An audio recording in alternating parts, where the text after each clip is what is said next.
பாஜகவிலிருந்து தன்னை நீக்கியதற்காக அண்ணாமலைக்கு நன்றி தெரிவித்துக் கொள்வதாகவும் அரசியலில் தொடர்ந்து பயணிப்பேன் என்றும் டாக்டர் சரவணன் தெரிவித்திருக்கிறார். இது தொடர்பாக அவருடன் நமது மதுரை செய்தியாளர் கருணாகரன் நடத்திய நேர்காணலை தற்போது பார்க்கலாம்.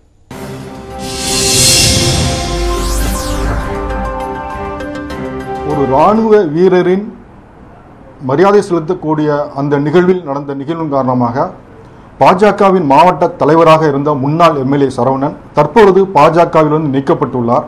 இது குறித்து நம்மிடம் அவரிடமே கேட்கலாம். சார், என்ன நடந்தது கொஞ்சம் சொல்லுங்கள். அந்த நேரத்தில் நடந்த எமோஷனல் அவுட் பஸ்ட் தான் நினைக்கிறேன். கொஞ்சம் தகாத இதுகள் நடந்து விட்டது. அது பெரிய ஒரு மன வருத்தமான ஒரு விஷயமாக இருந்தது. அதை வெளிப்படுத்துறதுக்கும் நான் ஒரு ப்ரெஸ் மீட் கொடுக்கும் பொழுதும் கூட நான் ஒரு மாவட்ட தலைவராக கட்சியில் இருக்கிறேன், தொண்டர்கள் பண்ணியிருக்கக்கூடிய விஷயம், அதை கொஞ்சம் எப்படியோ ஒரு பூசி மொழி சொல்கிற மாதிரி ஒரு சூழல். அது எனக்கு சரியாக தூக்கம் வரலை. அதனால் ஒரு 11 மணிக்கு மேலே அமைச்சர்கள் சந்திக்க முடியுமான்னு சொல்லி கேட்டேன். அவர் அந்த நேரம் வீட்டில் இருந்தார். போய் அவரை சந்தித்து நான் அவர்கிட்ட ஒரு இது விளக்கத்தை கொடுத்தேன். என்னுடைய வருத்தத்தையும் பதிவு பண்ணி மன்னிப்பும் கேட்டேன். நான் அவர்கிட்ட இந்த மாதிரி ஒரு ரொம்ப விரும்பத்தகாத செயல் நடந்துருச்சுன்னா அதுக்கு நான் அதை தூண்டுதலும் கிடையாது அதில். பட் ஆனால் எனக்கு அமைச்சர் வீட்டுக்கு வந்தேன், வெளியே என்ன செய்தியாகும், அவர் உடனே வந்துட்டார். ஏதாவது ஒரு நெகட்டிவாக தான் என் மேலே பிஜேபியிலேருந்து அவங்க சொல்லி ஆகணும். அவங்க அந்த மாதிரிலாம் வரும். மக்கள் கூட நினச்சிருக்கலாம், இவன் தானே மாவட்ட தலைவர், இவன் தானே சொல்லி இவன் சொல்லாமல் இப்படி போய் செஞ்சுருப்பாங்கன்னு நினச்சிருக்கலாம். ஆனால் தொண்டர்களுக்காக அந்த பழியை மதியம் வரைக்கும் ஏற்றுக்கிட்டு இருந்தாலும் வாழ்நாள் பழியில் அது. ஆமாம், ஒரு மாநில அமைச்சருக்கு மேலே ஒரு விரும்பத்தகாத வகையில் ஒரு பெரிய ஒரு கோரமான செயலாகத்தான் எனக்கு தோணுது அது. அதனால் நான் அவரை சந்தித்து நான் அந்த மன்னிப்பு கேட்டதை நம்ம பத்திரிகைகளை உடனே வர சொல்லி அவங்ககிட்ட பகிர்ந்துக்கிட்டேன்.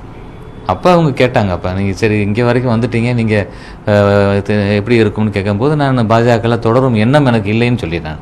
அதனால் காலையில் ராஜினாமா கடிதம் அனுப்பணும்னு சொல்லியிருந்தேன். அதனால் அது யூஸ்வலாக ஒரு ஈகோ இருக்கும்ல, நீ அனுப்புறதுக்கு போது உன்னை நீக்கிறேன்னு நினச்சி அண்ணாமலை சார் அவர் ஐபிஎஸ் ஆஃபீஸர்னால அந்த மாதிரி ஒரு அட்மினிஸ்ட்ரேட்டிவ் இதில் பண்ணியிருப்பார்னு நினைக்கிறேன். அவருக்கு நன்றி தெரிவித்தேன். நான் மருத்துவராக ஒரு சூர்யா ட்ரஸ்ட்னு தொண்டு நிறுவனம் நடத்துகிறேன். மக்களுக்கு சேவை செய்யக்கூடிய ஒரு நிலை, எல்லாரையும் அனுசரித்து எல்லார்ட்டையுமே சந்தோஷமாக பேசுகிறது. நான் சினிமா கூட 1-2 பண்ணியிருக்கேன். அப்போ கூட டைரக்டர்லாம் கேட்பார், சார் உங்களுக்கு கோவிக்க தெரியல, வருத்தப்பட தெரியல, எப்போ பார்த்தாலும் சிரிச்சுக்கிட்டே இருக்கீங்க சார் அப்படின்றாரு. ஏன்னா அந்த மாதிரி மக்கள்கிட்ட அப்படியே இருந்து பழகிய எனக்கு இதில் ட்ராவல் பண்ணுறதுக்கான ஒரு நிரல் இருக்குது. ஆனால் போயிட்டு அடுத்த நாளே ஒன்றும் பண்ண முடியல. ட்ராவல் பண்ணி பார்க்குறோம். இப்போ பிஜேபியில் இருக்கக்கூடிய நெருக்கி 30-40% பேருக்கு இதே மனநிலை தான் இருக்காங்க. இப்போ மக்கள் மருத்துவர் என்று பெயர் பெற்ற அந்த முன்னாள் எம்எல்ஏ டாக்டர் சரவணன் அவர்களை இப்போ எந்த கட்சியில் நீங்கள் இணைப்ப முடிவு பண்ணியிருக்கீங்க சொல்லுங்கள். இப்போதைக்கு பிஜேபியில் ட்ராவல் பண்ணலை அப்படின்ற ஒரு முடிவு, நல்ல ஒரு 6 மணி நேரம் தூக்கம், நிம்மதியான தூக்கம்.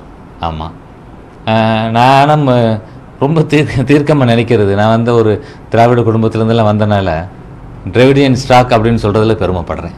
நீ கட்சி சேர்றேன், இதெல்லாம் நம்ம அடுத்து என்ன டைம் இருக்குது. ஆமாம், ஒவ்வொருத்தருக்கு இயங்குறதுக்கு ஒரு பேஸ் இருக்குல்ல. நான் இப்போ ஒரு மருத்துவராக இருக்கேன், ஒரு ட்ரஸ்ட்டோட தொண்டு ஒரு ட்ரஸ்டியாக இருக்கிறேன். அந்த மாதிரி அரசியலில் நான் இருப்பேன். நான்